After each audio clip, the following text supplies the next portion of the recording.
So ఈ Zepto అనే ఒక కంపెనీ ఉంది. దీని మీద సపోజ్ ఒక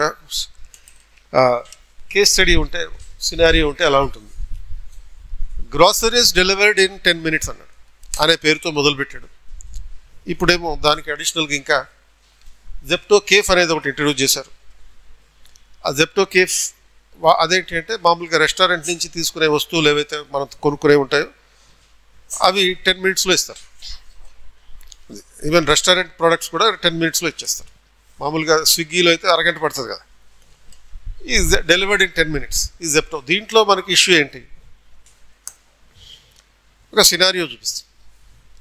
A grocery delivery company, Zepto, introduced an innovation of delivering the groceries in 10 minutes.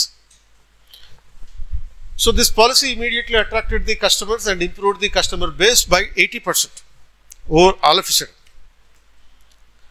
80% కస్టమర్లు దీనికి అట్రాక్ట్ అయ్యారు. వీళ్ళు ఇంకా దానికి ఆఫర్లు కూడా ఇస్తున్నారు. It helped to improve the customer service. However, it led to a lot of backlash in the social media.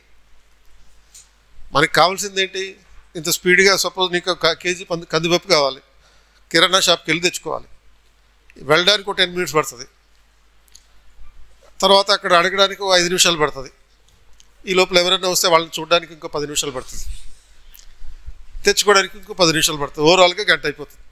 మళ్ళీ వచ్చేటప్పుడు కూడా వెళ్ళేటప్పుడు కూడా ఎవరిని ఒకళ్ళు చూడడం మన బాధ్యత కాబట్టి చూస్తాం.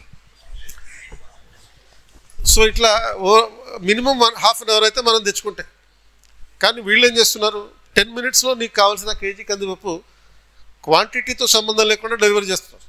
నువ్వు 1 kg పెట్టినా పర్వాలేదు, 10 రూపాయలు కమాడిటీ పెట్టినా కానీ వాళ్ళు డెలివరీ చేస్తారు, 10 నిమిషాల్లో ఇచ్చేస్తా అంటున్నారు. మరి ఇది బాగానే ఉంది. But however it led to a backlash in the social media. విపరీతమైనటువంటి క్రిటిసిజం. ఎందుకంటే సోషల్ మీడియా ఉండేదే బ్యాక్లాష్ చేయడానికి. నువ్వేం మాట్లాడినా మాట్లాడు, నిన్ను తిట్టేవాళ్ళు గ్యారంటీగా రెడీగా ఉంటారు.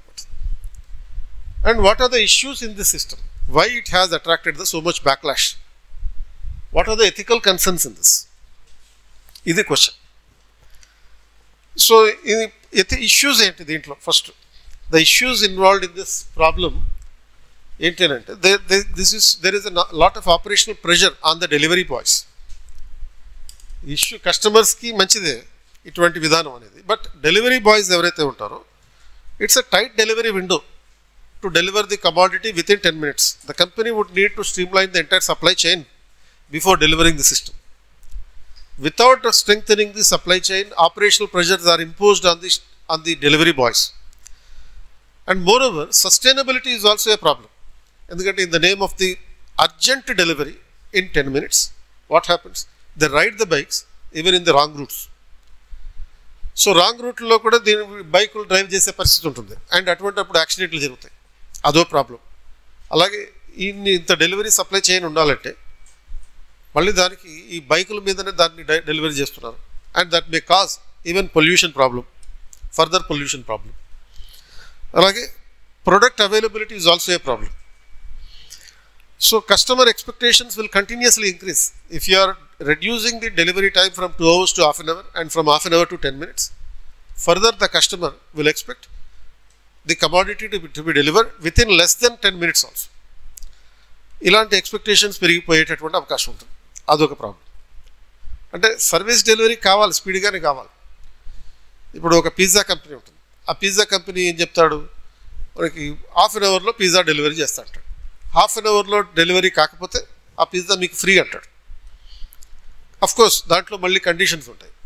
కండిషన్స్ అంటే ఎక్సెప్ట్ గేటెడ్ కమ్యూనిటీస్ అంటాడు.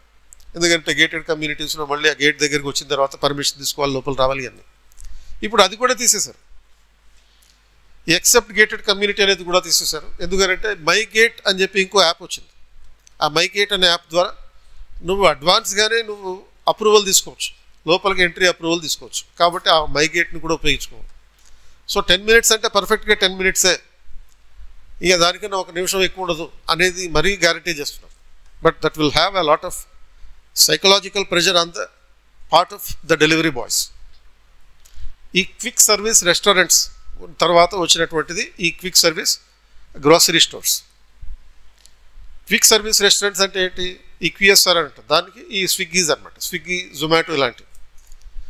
ఇప్పుడు అది కూడా తీసేశారు. ఎందుకంటే 10 minutes అంటే పర్ఫెక్ట్గా 10 minutes. ఈ 10 minutes అంటే 10 minutes. 10 minutes అంటే పర్ఫెక్ట్గా 10 minutes. Quick service grocery stores, ఈ జెప్టో లాంటి, బిగ్ బాస్కెట్ లాంటి కంపెనీలు చేసేది. సో ఇందులో ఎథికల్ కన్సర్న్స్ ఏంటి, what are the ethical concerns అనేది second question. Ethical concern is employee well being, because when you are suppose to deliver the groceries in 10 minutes, you have to fly your bike rather than drive your bike అని చెప్పి ఇటువంటి జోకులు కూడా వచ్చినాయి, కార్టూన్లు కూడా వచ్చినాయి. నువ్వు బైక్ని ఫ్లై చేయాలి, that will affect the safety of the employee who is delivering, and it will have the environmental impact to fulfill the obligations created by the forced time. And accessibility is maybe probably limited. And according to the deontology, it is suggesting that you have to do your duty under any circumstances even though you die.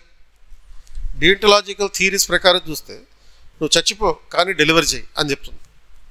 But that is not the criteria in case of the virtue ethics. Virtue ethics prakaram enti well-being of the employee is important. There is a conflict of interest between these two things. So ila manaki ee dimensions annitni దృష్టిలో పెట్టుకొని service delivery timely ఉండాలి, మరి ఎక్స్ట్రీమ్గా ఇటువంటి 10 minutes delivery అనేది ఉండకూడదు అని చెప్పేటటువంటి పర్స్పెక్టివ్లో చూడాలన్నమాట.